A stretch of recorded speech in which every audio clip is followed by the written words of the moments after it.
नमस्कार। आज हम इतिहास के उस दौर में झांक रहे हैं जिसने भारतीय उपमहाद्वीप की दिशा ही बदल दी। हाँ, बिल्कुल। एक ऐसा समय जब बाहरी ताकतें यहाँ अपनी जड़ें जमा रही थीं। और हम इसके लिए अपने स्रोत भारतीय मध्यकालीन इतिहास मक्का से दिल्ली तक के कुछ हिस्सों को देखेंगे। जी, हम बात करेंगे शुरुआती मुस्लिम हमलों की और फिर कैसे उत्तर भारत में तुर्की शासन स्थापित हुआ। तो कहानी शुरू कहाँ से करें? 7वीं सदी, मक्का, इस्लाम का उदय, हजरत मोहम्मद। हाँ, वहीं से पृष्ठभूमि बनती है। हजरत मोहम्मद का जन्म 570 ईस्वी में, निधन 632 ईस्वी में। और इसी के साथ ये सवाल भी कि हमारे देश का नाम भारत कैसे पड़ा। कई थ्योरीज हैं शायद। हाँ, स्रोत बताते हैं भरत जनजाति का जिक्र है, राजा दुष्यंत के बेटे भरत या फिर ऋषभनाथ के पुत्र भरत, अलग अलग मत है। अच्छा, और हिंदुस्तान या इंडिया जैसे नाम? वो भी बाहरी लोगों ने दिए, जैसे ईरानियों ने हिंदुस्तान कहा, सिंधु नदी के पार की जमीन। और यूनानियों ने? इंडिया। जी। और अरबों ने सबसे पहले यहाँ के लोगों के लिए हिंदू शब्द इस्तेमाल किया, सिंध के पार रहने वालों के तौर पर। तो ये शुरुआती संपर्क थे। जी। लेकिन फिर हमले शुरू हुए। हाँ। पहले कुछ कोशिशें हुई अरबों की तरफ से, जैसे उबैदुल्ला और बुदैल के नेतृत्व में, पर वो नाकाम रहीं। लेकिन फिर मोहम्मद बिन कासिम कामयाब हुआ। हाँ, 712 ईस्वी में उसने सिंध पर हमला किया और वहां के शासक राजा दाहिर उनको हरा दिया। इसका जिक्र कहाँ मिलता है? इसका सबसे अहम स्रोत है फारसी ग्रंथ चचनामा, सिंध के इतिहास पर। हालांकि तारीख पर थोड़ी बहस है, कुछ 711 ईस्वी भी कहते हैं। अच्छा, तो ये पहला सफल अरब हमला माना जाता है। जी हाँ। फिर करीब 300 साल का गैप आता है और फिर एक बड़ा नाम सामने आता है, महमूद गजनवी। बिल्कुल, गजनी अफगानिस्तान से। ये यामिनी वंश का था, 998 ईस्वी में शासक बना। और उसने भारत पर कई हमले किए। हाँ, बहुत। सर हेनरी इलियट ने तो गिना है कि कोई 17 बार हमले किए उसने, 999 से 1027 ईस्वी के बीच। 17 बार। लेकिन उसका मकसद क्या था? क्या वो यहाँ राज करना चाहता था? नहीं, ज्यादातर इतिहासकार मानते हैं कि उसका मुख्य मकसद शासन करना नहीं था। वो यहाँ के दौलत लूटने आता था। जैसे सोमनाथ मंदिर पर हमला? हाँ, वो शायद सबसे बड़ा उदाहरण है। 1025-26 ईस्वी के आसपास, उस वक्त गुजरात में भीमदेव प्रथम का राज था। क्या किसी ने उसे टक्कर नहीं दी? दी थी। चंदेल शासक थे विद्याधर। कहा जाता है कि वो अकेले हिंदू शासक थे जिन्होंने महमूद का सफलतापूर्वक सामना किया। फिर भी उसका दबदबा तो था, उसे उपाधियां भी मिली थी। हाँ, बगदाद के खलीफा से यामिन-उद-दौला, मतलब साम्राज्य का दाहिना हाथ, और अमीनुल मिल्ला, धर्म का रक्षक। ये थोड़ा अजीब है, एक तरफ लुटेरा, दूसरी तरफ इतनी बड़ी उपाधियां, और मैंने सुना है विद्वानों को भी रखता था अपने पास। हाँ, ये सच है। उसके दरबार में उतबी थे, उसके दरबारी इतिहासकार फिरदौसी, जिन्होंने शाहनामा लिखी, उन्हें पूर्व का होमर भी कहते हैं। और अलबरूनी, उनका नाम तो बहुत सुना है। हाँ, अलबरूनी बहुत अहम है। वो महमूद के साथ ही भारत आए थे 11वीं सदी में। यहाँ उन्होंने संस्कृत सीखी। अरे वाह! संस्कृत, जी, और पुराणों का अध्ययन किया। वो पहले मुस्लिम थे जिन्होंने ऐसा किया। उनकी किताब है किताबुल हिंद या तहकीक-ए-हिंद, अरबी में लिखी है। उस जमाने के भारत को समझने के लिए ये कमाल की किताब है। और महमूद के सिक्के, उनमें भी कुछ खास था? हाँ, उसके चांदी के सिक्के बड़े दिलचस्प हैं।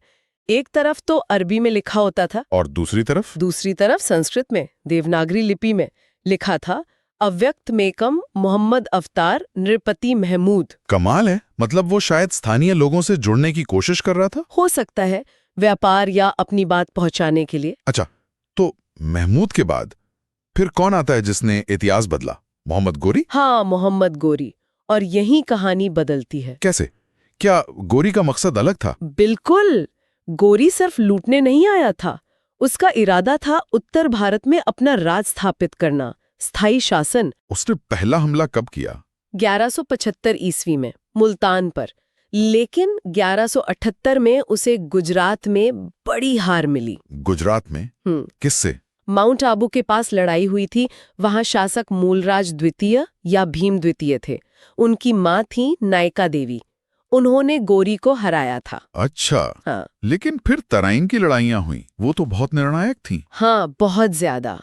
पहली लड़ाई 1191 में पृथ्वीराज चौहान से गोरी हार गया। लेकिन वो वापस आया? हाँ, पूरी तैयारी के साथ। अगले ही साल 1192 में तराइन की दूसरी लड़ाई, इसमें गौरी ने पृथ्वीराज चौहान को हरा दिया। और यहीं से भारत में मुस्लिम सत्ता की नींव पड़ी, ऐसा कहते हैं। जी हाँ, ये बहुत बड़ी जीत थी गौरी के लिए।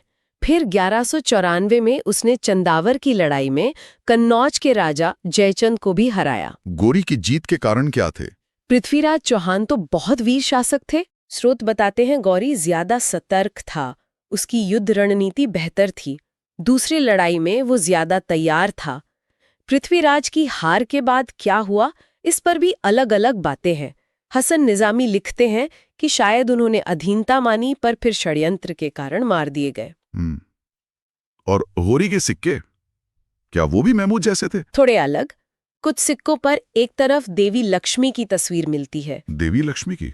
ये तो और भी अनोखी बात है। हाँ, और दूसरी तरफ अरबी में कलमा खुदा होता था। ये भी शायद वही कोशिश थी जीते हुए नए इलाकों में अपनी सत्ता को स्वीकार्य बनाने की। तो होरी ने नींव डाल दी, फिर इस शासन को आगे किसने बढ़ाया? गौरी ने भारत में जीते हुए इलाकों का जिम्मा अपने एक गुलाम कुतुबुद्दीन ऐबक को सौंपा था। ऐबक को? हाँ, जब गौरी की मौत हुई तो ऐबक ने ही दिल्ली सल्तनत की कमान संभाली।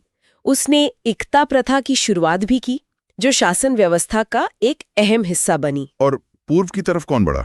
बिहार, बंगाल? वो था बख्तियार खिलजी, वो भी गौरी का ही एक कमांडर था।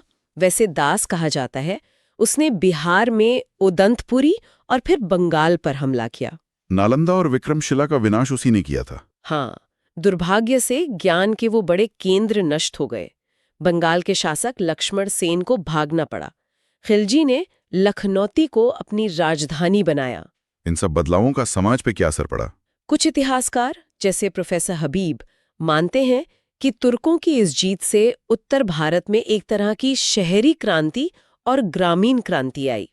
मतलब प्रशासन बदला, नए शहर बसे या पुराने शहरों का रूप बदला, जमीन के बंदोबस्त में बदलाव आए। तो अगर हम इसे समेटे तो कहानी शुरू हुई अरबों के सिंध तक आने से। फिर महमूद गजनवी के हमले हुए, जिनका मकसद मुख्य रूप से धन था। हाँ, और फिर मोहम्मद गौरी आया, जिसने लूट के साथ साथ यहाँ स्थायी शासन स्थापित करने का इरादा रखा। तराइन की दूसरी लड़ाई के बाद उसने उत्तर भारत में तुर्की शासन की नींव रख दी, जिसने भारतीय इतिहास को एक पूरी तरह नई दिशा दे दी। बिल्कुल। ये सिर्फ राजनीतिक बदलाव नहीं थे, इन्होंने आने वाली सदियों के लिए गहरे सांस्कृतिक आदान प्रदान, टकराव और एक नई मिलीजुली संस्कृति के बनने की जमीन तैयार की।